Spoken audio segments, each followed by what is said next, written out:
नमस्कार, बहुत स्वागत है आपका एबीपी गंगा में। आप देख रहे हैं पहाड़ प्राइम और मैं हूं आपके साथ आयुषी नेगी। तो मुख्यमंत्री पुष्कर सिंह धामी ने धारचूला के आपदा प्रभावित इलाके का निरीक्षण किया।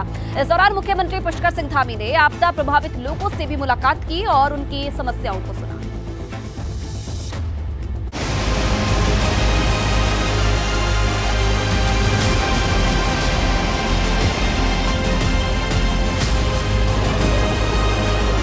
धारचूला में मॉनसून जाते जाते भी जख्म दे रहा है। आशियाने नदी में समा रहे हैं, जिससे लोगों में खौफ है। नुकसान का जायजा लेने के लिए सीएम पुष्कर सिंह धामी आपदा प्रभावित इलाकों का निरीक्षण करने पहुंचे। इस दौरान सीएम धामी ने खोतीला क्षेत्र में नुकसान का हवाई सर्वेक्षण किया। मुख्यमंत्री ने आपदा प्रभावित इलाके में चलाए जा रहे राहत और बचाव काम का हवाई निरीक्षण किया।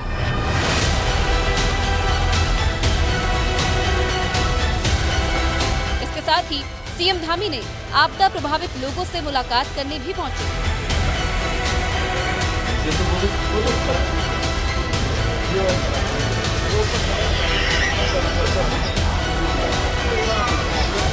मुख्यमंत्री ने आपदा प्रभावितों का हालचाल जाना और सरकार की तरफ से पहुंचाई जा रही मदद के बारे में जानकारी ली। यहाँ पर अभी काफ़ी नुकसान हुआ है। खोतीला जो गांव है वहाँ पर 58 परिवार पूरी तरह से उनके घर मकान सब चले गए हैं। इसी प्रकार से यहाँ पर एलधारा है जहाँ पर पूरा भूस्खलन हुआ है। उससे पूरा धारचूला शहर के अंदर मलबा भी आ गया और काफ़ी घर उसकी जद में आ गए हैं, कुछ नुकसान हो गया। इसको लेकर हम लोगों ने जहाँ पुनर्वास की व्यवस्था के लिए हम बात कर रहे हैं कि जल्दी से जल्दी पुनर्वास हो और जो लोग यहाँ पर अभी आपदा राहत शिविर में हैं उन सभी के लिए कुछ किराए इत्यादि की व्यवस्था करके उसका किराए के लिए भी जो है सरकार उनके लिए करेगी और साथ ही साथ जो आपदा राहत के काम है वो करेंगे। धारचूला में भारी बारिश और भूस्खलन से काफी नुकसान हुआ है। मलबे में दबने से एक महिला की मौत हो गई। वहीं नेपाल के धारचूला में बादल फटने से पिथौरागढ़ के समीपवर्ती क्षेत्रों में बड़ी तबाही हुई है। कुदरती आपदा में 50 से ज्यादा घरों को नुकसान पहुंचा है। एबीपी गंगा के लिए धारचूला से नीरज कुमार की रिपोर्ट। हरिद्वार के लक्सर में हुए शराब कांड मामले में पुलिस ने खुलासा किया है। पुलिस ने मुख्य आरोपी को गिरफ्तार कर लिया है। आरोप है कि इसी ने इन चारों लोगों को कच्ची शराब पिलाई थी।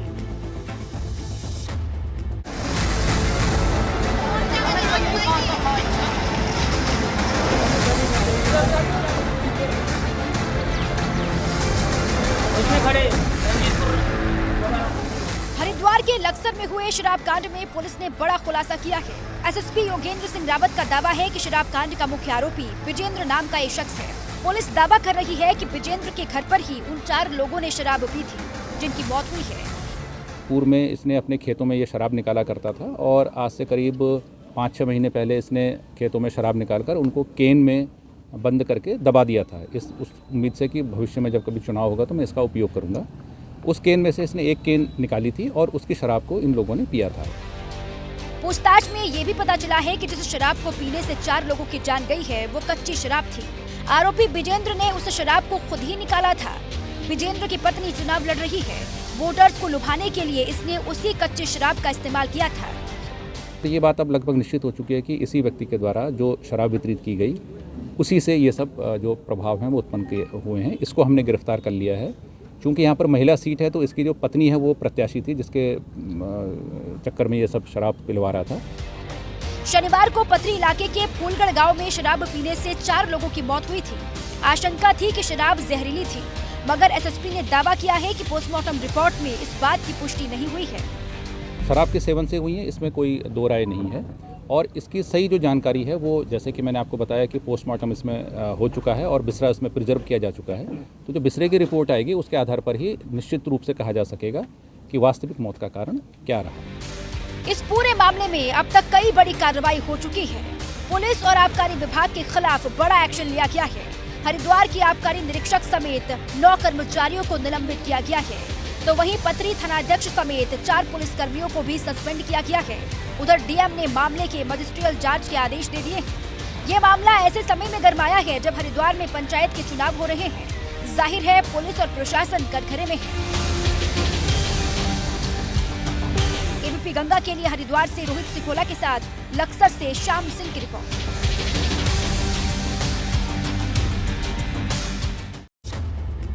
और लक्सर शराब कांड का मामला राजनीतिक रंग लेता जा रहा है। बसपा के प्रदेश प्रभारी गयाचरण दिनभर ने शराब कांड को लेकर पुलिस और प्रशासन को कटघरे में खड़ा कर दिया है कि किसी न किसी उम्मीदवार ने वोट हासिल करने के लिए जो घर में बनाई हुई दारू है, टेस्टेड दारू नहीं है, उसको पिला करके उन लोगों की जान ले ली। 8 लोगों की मौत का हवाला मीडिया के जरिए मिल रहा था, लेकिन अभी पता उसका इफेक्ट और बड़ा है। और यदि सरकार उस पर सबक नहीं लेती तो इस तरह की इस चुनाव के दौरान न जाने कितनी घटनाएं हो जाए।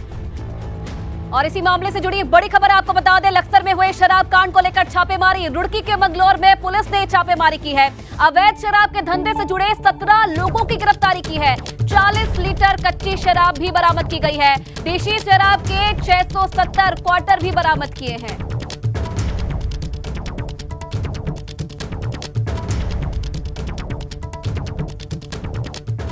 मंगलौर पुलिस द्वारा एक प्रभावी कार्रवाई की गई, जिसमें कुल 17 अभियुक्तों को गिरफ्तार किया गया। इनसे 40 लीटर कच्ची शराब व 670 पौवे शराब के बरामद किए गए। लक्सर में हुए शराब कांड पर कांग्रेस का बयान भी सामने आया है। नेता प्रतिपक्ष यशपाल आर्य का बयान, शराब माफिया के आगे पुलिस प्रशासन नाकाम है। भगवानपुर में हुई घटना से भी सबक नहीं लिया गया। सरकार सिर्फ हवाई बातें करती है। कांग्रेस की तरफ से ये बड़े आरोप लगाए गए हैं सरकार पर। लक्सर में हुए शराब कांड पर यह बयान सामने आया है। नेता प्रतिपक्ष यशपाल आर्य ने सरकार पर निशाना साधा है। शराब माफियाओं के आगे पुलिस प्रशासन नाकाम साबित हो रहा है। भगवानपुर में हुई घटना से भी सबक नहीं लिया गया। पिछले वर्षों में भी लगातार वहाँ पर शराब से मौतें हुई हैं। भगवानपुर इसका उदाहरण है। 41 मौतें अवैध शराब जहरीली शराब पीने से वहाँ मौतें हुई। और उस वक्त सरकार ने एक कड़े कानून बनाने की बात भी कही थी। हम कड़ा कानून बनाएंगे और ऐसे जो भी अवैध शराब में संलिप्त लोग हैं उनके खिलाफ कठोर से कठोर कार्रवाई की जाएगी। हम एक कड़ा कानून बनाएंगे, सरकार ने कहा था। लेकिन कड़ा कानून तो छोड़िए, आज भी जहरीली शराब वहाँ पर गाँव में, दुकानों में, हर जगह बिकती हुई दिखाई दे रही है। और इसी बीच बड़ी खबर आ रही है देहरादून से। नशे के खिलाफ पुलिस का अभियान। 2 महीने के भीतर 1 करोड़ 42 लाख के नशीले पदार्थ बरामद हुए हैं। पुलिस ने तस्करी के आरोप में 291 लोगों को गिरफ्तार किया है। 2 महीने में 8 किलो से अधिक चरस बरामद की गई है। 70 किलो गांजा और हजारों नशे की गोलियां भी जब्त हुई हैं। तो नशे के खिलाफ पुलिस का अभियान लगातार जारी है।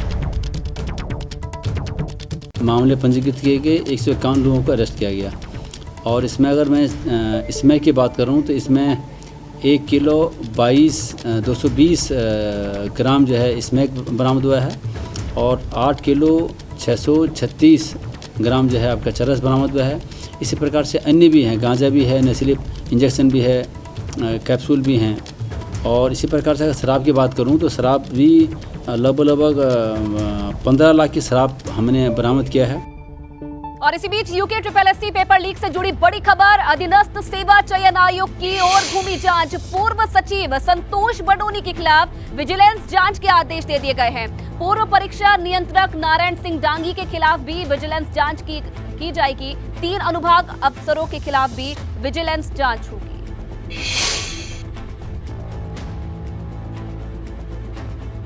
और हरिद्वार जिले के ग्रामीण क्षेत्रों में बच्चा चोरी की अफवाह बहुत तेजी से फैल रही है। पिछले दिनों एक मानसिक रूप से बीमार शख्स को लोगों ने बच्चा चोर समझकर पीट दिया।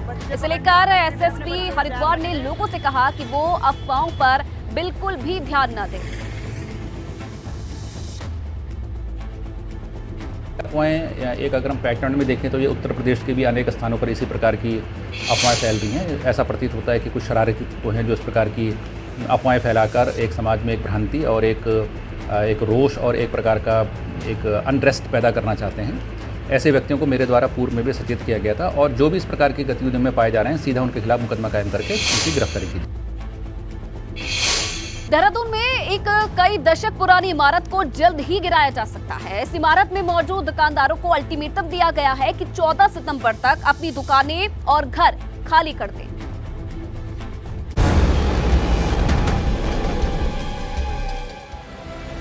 क्या देहरादून के लोग भी नोएडा के ट्विन टावर के गिरने जैसा नजारा देखेंगे? क्या देहरादून की इस इमारत को भी इसी तरह गिरा दिया जाएगा? देहरादून के लोगों के जहन में भी इन दिनों ऐसे ही सवाल उठ रहे हैं। देहरादून की इस 40 दशक पुरानी इमारत का आखिरकार क्या होगा? कि बढ़ाने की बात करें, फिर भी हम हर टर्न पर आपको कहते हैं अच्छा बढ़ा लीजिए, बढ़ा ली, हम बढ़ा के आपको किराए का कंप्रोमाइज़ कर रहे हैं। आपके चीफ चेयरमैन हमने वहाँ से बॉम्बे से आए थे, उनसे भी बात करी, वो हमारे से एग्री हो गए। अब आपको बताते हैं कि आखिरकार इस इमारत पर विवाद क्या है। दरअसल 1930 में धनी सेठ और बेकर्स रहे मनसा राम ने इमारत का निर्माण करवाया था। इमारत को दिल्ली के कनॉट प्लेस की तर्ज पर बनाया गया था। इसे बनाने के लिए धनी सेठ ने भारत इंश्योरेंस कंपनी से 1,25,000 रुपए का लोन लिया था, मगर धनी सेठ वो पैसे वापस नहीं कर पाए, जिसके बाद उनकी कई संपत्ति पर भारत इंश्योरेंस कंपनी ने कब्जा कर लिया है। कई दशक बाद अब LIC वो केस जीत गई है, इसीलिए इस इमारत को खाली कराया जा रहा है। लेकिन दुकानदार इसके लिए राजी नहीं। दुकानदारों का कहना है कि आखिरकार वो जाएंगे कहां? डिसीजन को लेके सारे कोर्ट्स में चले गए और हमारा लाखों रुपया कोर्ट में खर्च हो गया। हम फाइनेंशियली भी वीक हो गए, सब चीज़ वीक हो गए। अल्टीमेटली कहते हैं खाली कर दो। अब हम ये चाहते हैं कि अगर आप ये खाली करवाना चाहते हैं तो हमें कंपनसेट करो। पुलिस और प्रशासन की ओर से भी इमारत को खाली कराने की कार्रवाई चल रही। 14 सितंबर को ये इमारत पूरी तरह से खाली कराई जा सकती है। अभी जो मेरे संज्ञान में था, एक तो गिरासू प्रॉपर्टी के बारे में था, प्लस कुछ कोर्ट केसेस चल रहे हैं, तो ये मामला डिटेल में मैं अपने यहाँ पे जो सिटी मजिस्ट्रेट है उनको कह दूंगी, एक बार देख लें और जो भी कार्रवाई नियमानुसार हो सकती है वो करें। सितंबर 2nd वीक में वो बिल्डिंग खाली होनी है, तो वो उन्होंने जो फोर्स के रिक्वायरमेंट है वो पैसे जमा कर दिया है और जिस तारीख को निश्चित कर देंगे उस तारीख को हमारी फोर्स चली जाएगी, वो बिल्डिंग खाली हो जाएगी। इस इमारत में भी 70 के करीब दुकानें हैं, जबकि इमारत में 150 से ज्यादा परिवार रहते हैं। अब सवाल ये है कि अगर इमारत खाली कराई जाती है तो इन लोगों का क्या होगा? एबीपी गंगा के लिए देहरादून से रवि कैंतुरा की रिपोर्ट।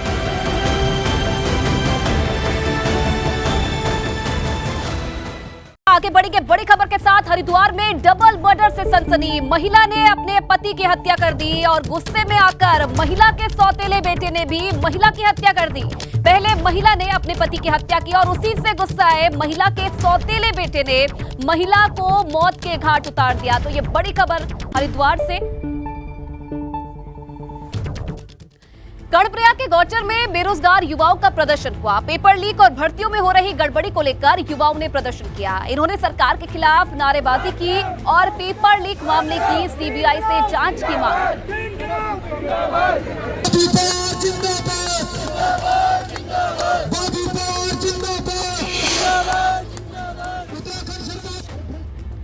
उधर अल्मोड़ा पहुंचे कैबिनेट मंत्री सुबोध उनियाल ने कई कार्यक्रमों में शिरकत की। इसके साथ ही उन्होंने पार्टी के पदाधिकारियों और कार्यकर्ताओं से भी मुलाकात की।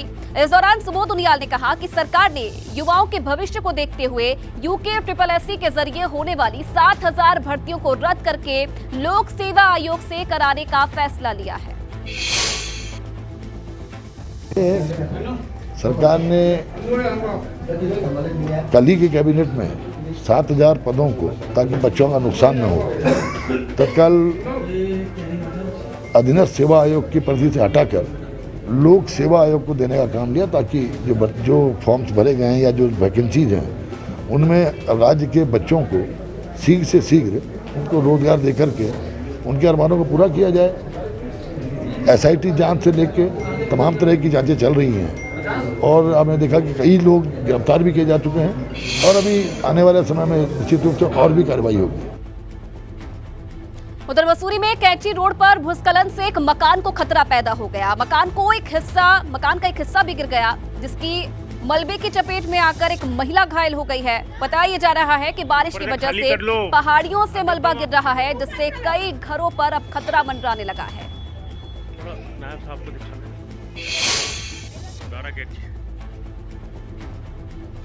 काशीपुर से पौड़ी के बुआखाल को जोड़ने वाले पुल का निर्माण कछुए की रफ्तार से चल रहा है। निर्माण का समय पूरा होने के महीनों बाद भी पुल नहीं बन पाया, जिसे लेकर लोक निर्माण विभाग के सचिव ने एनएच के अधिकारियों से सख्ती से बात की है। एनएच से पुल के निर्माण की डेडलाइन मांगी गई है।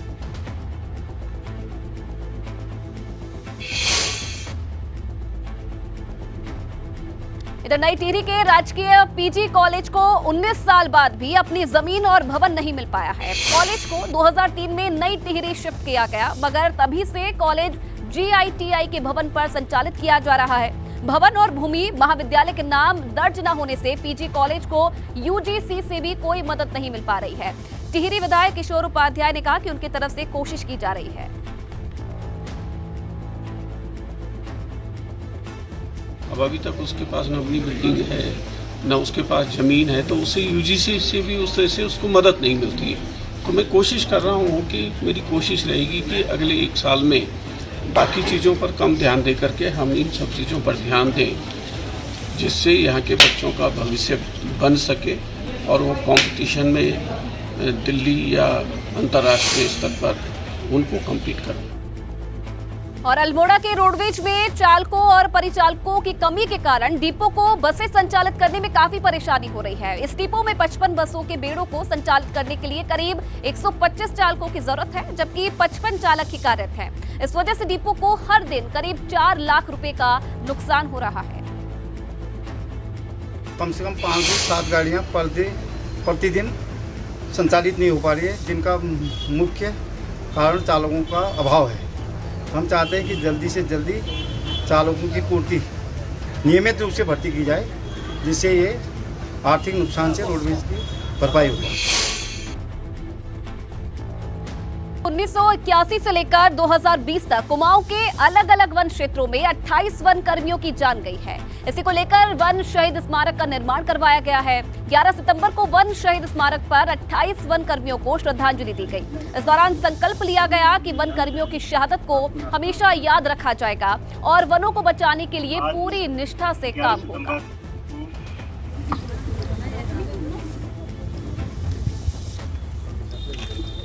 हमारा फील्ड कर्मचारी, फील्ड अधिकारी बहुत ही। उत्तराखंड के 4 धाम में तीर्थ यात्रियों की संख्या एक बार फिर से बढ़ रही है। माना यह जा रहा है कि जैसे जैसे बारिश कम होती जाएगी, यात्रा रफ्तार पकड़ेगी।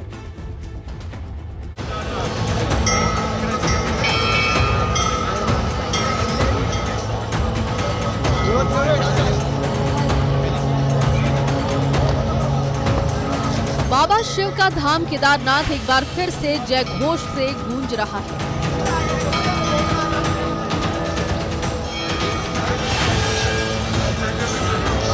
केदारनाथ धाम में भक्तों का हुजूम उमड़ रहा है।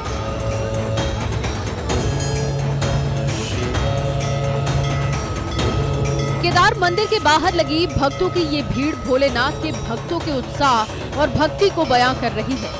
देखिए मंदिर के बाहर कितनी लंबी कतार लगी है।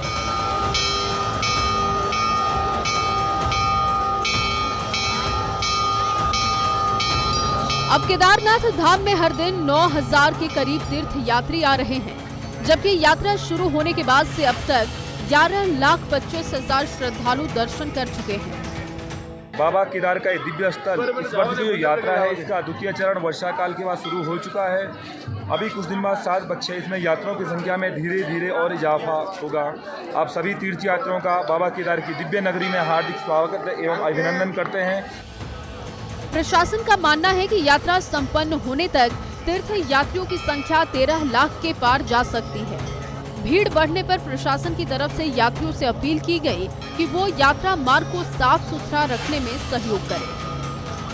यात्रियों के लिए मैं यही संदेश देना चाहूँगा कि आप जिला प्रशासन और राज्य सरकार के रजिस्ट्रेशन के हैं मानक हैं, उसको पूर्ण करके आएँ।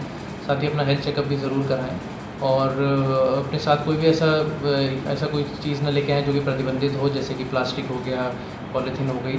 और अपने यात्रा के समय भी यहाँ पूरे धाम में और ट्रैक मार्ग पे सफाई मेंटेन करने में हमारा सहयोग है। उधर भगवान विष्णु के धाम बद्रीनाथ में भी यात्रियों की संख्या लगातार बढ़ती जा रही है। बद्रीनाथ धाम में अब हर दिन करीब 7000 तीर्थ यात्री आ रहे हैं।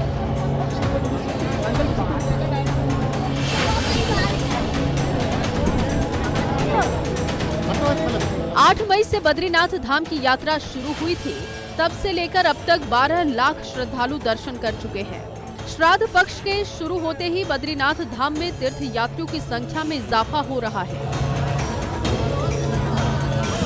एबीपी गंगा के लिए जोशीमठ से रणजीत रावत के साथ रुद्रप्रयाग से रोहित डिमरे की रिपोर्ट।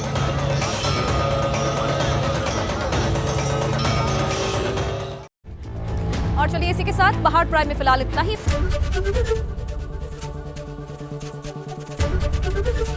एबीपी गंगा, खबर आपकी, जुबान आपकी।